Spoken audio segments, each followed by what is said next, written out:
A message from the sky, a mercy for mankind. If you lose your way, we'll always be your guide. Far greater than this world, move mountains with its word. Baban here. Hi everyone, I hope you're good. In this video we're going to be doing a classic side part haircut on this gentleman here, and we're going to be adding slight tapers to the edges. We're going to keep these sideburns, I believe, but the neck will be tapered out. So in this video I really just want to add some value. Even if I can help one person, it will mean the world to me. So of course, as we're doing a side part, the first thing I really want to do is establish the side part and the top. So even though it's a side part, I'm adding a little bit of a modern twist to it. I'm actually going to put a hard part into it, razor it.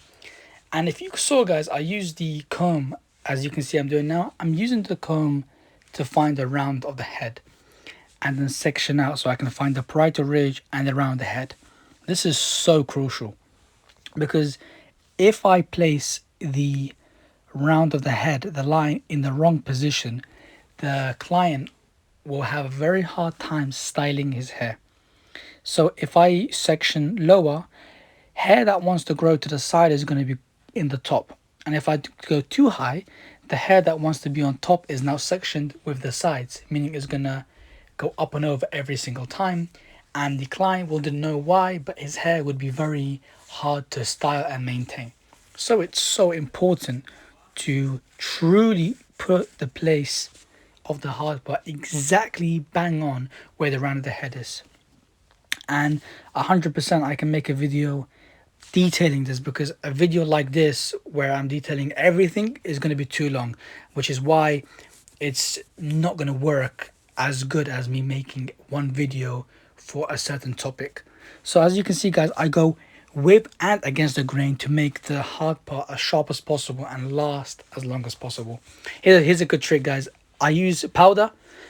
The reason I use powder is because the powder really defines the line and helps you. There are times when the trimmers, my trimmers, just don't hit, or the skin doesn't add that contrast, so the powder acts as contrast. So what we're doing now is we're using our block graduation perimeter. Now, block graduation it can be controversial and not controversial, because there are some barbers who say don't ever use block graduation as it creates too much weight. However, the reason I like to use it is because I know how to remove that weight. Like in the past, I've had people say this is a default system. However, what I'm doing really is doing a round layer. I am quite literally cutting everything at 90 degrees from the head shape. So everything's uniform. I'm just trying to create a uniform layer around the head. So when my clippers meet it, it will just connect. Just like when you go put a free in, you go all the way around. I'm going all the way around with my block graduation. Guys, this is so important, this part. The reason I'm pointing to my body part is because I'm elevating the foundation. I'm elevating my perimeter. I'm elevating the rafter, like how I like to call it. And I point to my body parts because your body parts, depending on where you elevate to it, would actually give you the same result vertically. So right now, usually a lot of people do vertical cuts like this. It gave me the exact same line. Guys, let me repeat this. It gave me the exact same line, and on each place of the head, it will give you a different body part to elevate to, because when we think about the occipital tone, it sticks out more, and then on the sides it doesn't stick out more. So for example, on the back side, I had to elevate to my sternum, so it required a heavier shape. But on the sides, it was telling me to elevate to my chest, elevating higher, meaning the sides are actually a lower elevation than the back. Now think about that, guys. The elevation is different. Because the elevation is different, you're going to get a different weight distribution. This is so crucial, because what ended up happening, guys, was I loved vertical cutting. Vertical cutting, I loved it, but it is a bit time consuming in the shop. So what I did was I converted vertical cuts into horizontal cuts. When you pick up vertically, the top point of that vertical cut would point to a body part. So as you saw, the back pointed towards my sternum and the sides pointed towards my chest. So I just elevated like that, and anything underneath that will be dealt with clipper work. As you can see, guys, we're using the top we're using 90 degrees on the right side, as I want more of a round shape so there's no overhang. And then on the other side I've got more of a 90 degrees on the ceiling, so a square shape. Now guys, I know this is quite fast, it's really the first video that I'm making, but everything that I say I can 100% break it down in videos. But that elevation, guys, it will seriously help you out, because I can't tell you to elevate to a certain body part without me knowing 100% why. I know why I elevated to that body part. And the reason I elevated to that body part was because when I put the comb to the side of the head, that is the exact amount needed to fill in that roundness of the head. And I'm going to explain it to you right now in more detail. So when we look at this head of hair, do you see how the hair is round and it doesn't really complement his head shape? It just doesn't look very nice and tidy. It doesn't look very flush. This is the reason, guys, why we want to bring it in. And how we bring it in is depending on the comb test and how much is needed to fill in around the head. But you guys can see, guys, this just does nothing for him. And that is why in the next picture, you'll see why. But now, guys, do you see how much that suits him? It's nice and square, and it's cut exactly enough to fill that round of the head in. So this is why a lot of models that you see, male models, have this sort of haircut. They don't have skin fade, they don't have short hairstyles, they have these sort of haircuts, because these are the haircuts that complement your head shape the most. Which is why when a customer says, could you please cut the hair so it suits me, this is what you should do, or what you can do. Now guys, even though I said you should do it, it's not a rule for every single haircut, because even though a haircut says, for example, there are lots of articles that says, oh, if you have a diamond head shape, this will suit you, and if you do have a square head shape, this won't suit you. But you can have a square head shape and still suit that haircut, because every individual is different. It's very, very important to assess every haircut differently and understand that elevations and all sorts of stuff like these are dependent on the person. So I can get more detail into elevation, and this will help anyone, whether you're a professional stylist or just a person who cuts their kids' home or their husband's hair, or just likes to cut hair time to time on their days off. So guys, as we said, when we've created that perimeter, because we've elevated nicely, we've removed the weight, the 3 guard for me blends perfectly. It could be a 4 guard for you, it just depends on the width of your finger and the guard. So get a guard and see which guard and your middle finger has the closest width, and then that should be the guard that you first go to, so you don't take it too short. As you can see, guys, I'm using the heel of the guard. So I went to a 3 and I'm going straight to a 1.5. I believe that's close. The reason I'm doing that is because you create a shelf for the side part. It's so hard to explain this without you truly seeing it, because what this does, it creates like a shelf.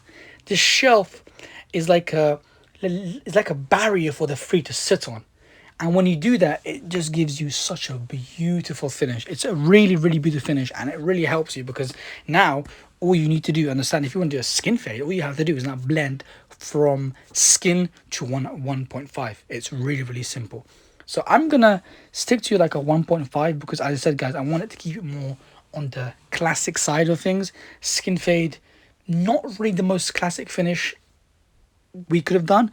That's why I didn't go for it, but this is what I want to do. So guys, I'm going to go for a 2.5 now. The reason I go for a 2.5 is just to clean up anything. And guys, here's a nice thing that I like to do. I don't really do it much myself, but I'm just demonstrating that this could really help you out. I'm using the blending scissors. These are the Kyoto. I believe it takes like 10% of the hair. So even though the hair is kind of fine, I am quite literally going on the literal ends of the hair. Same as if I picked up and cut with normal scissors. I am literally going at the end of the hair just to soften it ever so slightly. Now, this could be controversial. Some people say don't do it. I fully understand. But it's one of those things where I'm just literally showing you as a beginner. If you're genuinely struggling, you could always just get the blending scissors out and get the absolute ends. The end. You wouldn't go any further than the end. So it's not going to affect the hair per se. So guys, love this trick. See, use the powder, you get sharp lines. Guys like Dialer Cuts use this, HD Cuts always uses this, and it gives you sharp lines. Like, customers love this, that I use it for them. But you have to understand that you're still going to razor, you're still going to make it sharp, because a lot of times we use the powder, but it can be a false line. We don't want it to be a false line, so you want to go over it with the razor and make sure that it's a proper line. So all you do is put some powder on your palm, mix it into the palm, and then dip your trimmer in, and then place it onto the line wherever you want to do the lineup. And it really helps. Even when you're doing designs, it's really good, because when you're doing designs, you can first, without turning the trimmer on, draw the design on, and then guide yourself through it. But guys, you can see I'm looking for the lines, I'm looking for the balance, because a lot of this is very overlooked. The balance of the back is so important. And as you guys can see, the haircut really is coming into place, and it's such simple steps. Such simple steps. All we did was quite literally sectioned out the horseshoe to get our side part in. We raised it, we created our perimeter. Once we created our perimeter, we've elevated to that place the comb says elevate to. I chose my body part, and then I've elevated and I've cut. Now guys, I would 110% understand. If this is the first time you're watching this, you're probably like, whoa, that's a lot of information. But remember, everything you learn for the first time can't be absorbed in one video. And also, this video was more just to show that what truly is possible and how I cut hair and how I like cutting hair personally. So I would 110% make videos if you guys are interested, to generally just show you my system and then like elaborate on it, because as I said, one video is not enough. So what I'm doing just there was some clipper over comb just to clean things up. I know it's very hard to find from the camera, but trimmer over comb, clipper over comb, as you can see, really helps. It just makes everything flush. Any hairs you miss sometimes by the guards, this is like a good tool to brush up and clean up anything the guards miss.